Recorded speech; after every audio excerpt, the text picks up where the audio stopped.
Hello, it is Claire from Hills Farm Supplies, Mount Barker. We're actually here today in Ballarat. We are going to go look at the pastures over the new trials with AGF seeds and DLF seeds. So hopefully we'll get a bit out of this and maybe be able to apply it back in the Adelaide Hills. So we'll see how we go today.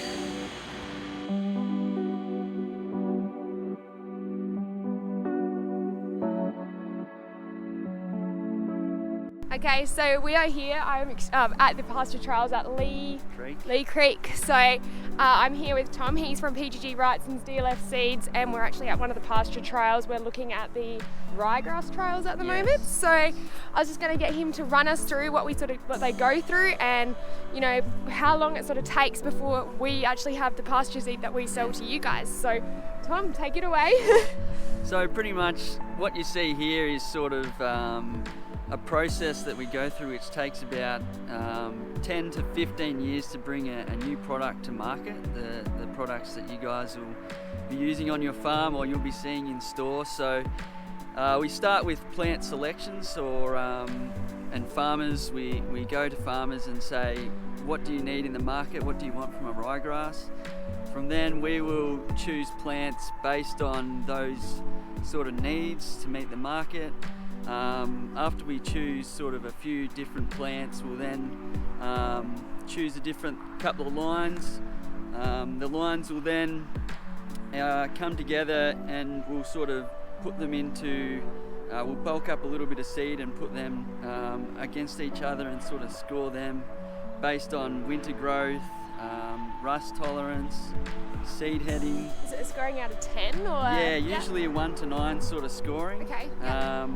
And what you'll see is the single rows that we have here at Leigh Creek, which is what we sort of call stage 1 trials.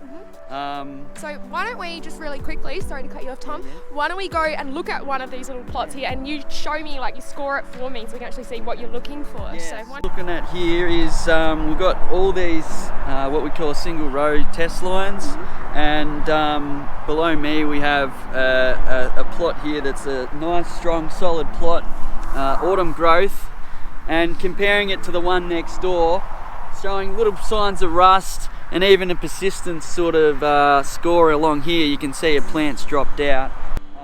So that's something we...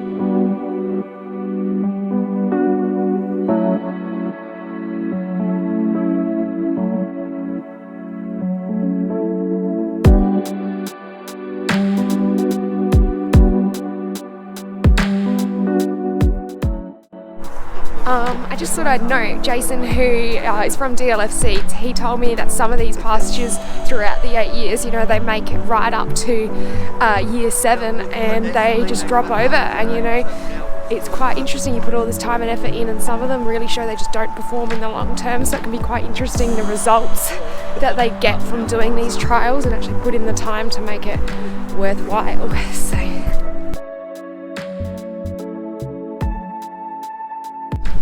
So we are just out in the Lucerne trail paddocks right now, and they were just saying how with their grazing tolerant varieties that they'll actually set stock for 4 or 5 months to actually really test the Lucernes and see which ones come out on top. They don't just put stock in and remove them. They really make sure that they're seeing the proper responses from these varieties. So it's all very interesting. I'll just show you the plots now.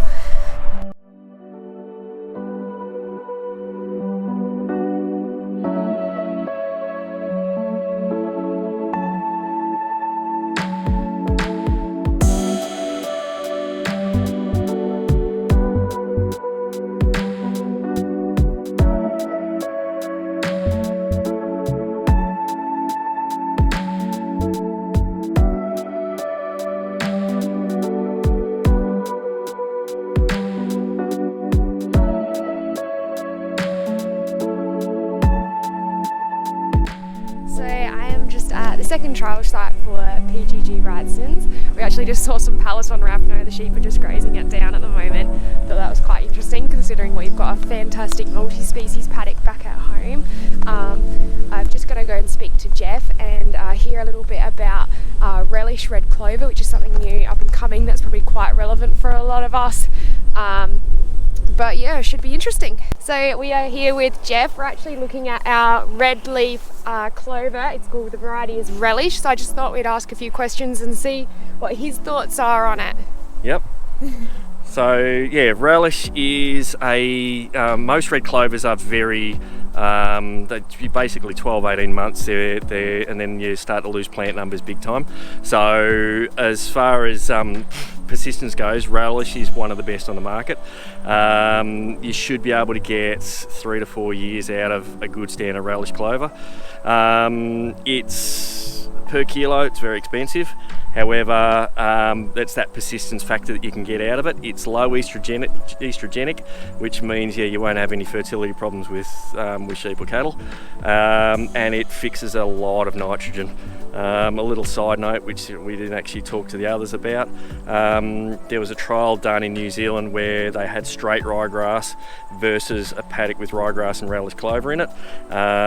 Every time they cut the paddock, the ryegrass, they applied 100 kilos of nitrogen. So over the course of the year they cut it 7 times, so they applied 700 kilos of nitrogen to the ryegrass paddock. The relish just supplied its nitrogen to the grass in the same mixed sward, and it created another 4 tons of dry matter over the top of that without applying nitrogen to it. So at the cost of nitrogen at the moment, I used to work on $1,000 a tonne. It's now more than that. You would save $700-800 of urea and get 4 tonne more dry matter. So the red clover in the mix with the grasses is just phenomenal. So, but it's got to be free draining soil. If it's really heavy boggy soil, red clover hates it. So yeah, it's a brilliant product. Yeah, I thought this would be quite relevant for all us guys back in the Adelaide Hills, just given the soil quality we have. But what else could you put it with other than ryegrass? Is there something else you could sort of mix with it? Well, here it's actually mixed with, it's got some Mainstar forage brassica. So it's basically anything where you're trying to drive quality production. So in this instance, what they're going to do, they've had Mainstar over the summer, mixed with some relish red clover and some white clover. Now in the autumn, then they're going to drill in some ryegrass over the top of that to thicken it up. But yeah, anything where you're trying to drive nitrogen production, it's a good adaptation that you can add to it. Sheep, cattle, or a bit of both, or what would be its ideal sort of situation? Either or. The growth rates on lambs are phenomenal on red clover. Works exceptionally well. Don't bear it down to nothing. Basically rotationally graze is the best way of doing it, which is the same for most grass species or pasture species anyway. But don't flog it right down to the ground.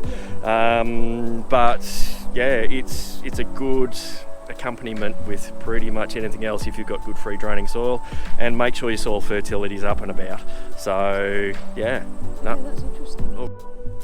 So we have seen some pretty cool pasture trials today. I saw some fescues, cocksfoots, ryegrasses, clovers, lucens. We even saw a bit of plantain just before. It's all been pretty interesting. What varieties have sort of got up and coming for PGG Wrightsons, particularly, or DLF seeds, particularly. I'm quite interested in this red clover relish. That should be something that's quite relevant, highly palatable, highly productive option that we might start looking into in future years. Obviously the Peloton Raphno out here just looks fantastic.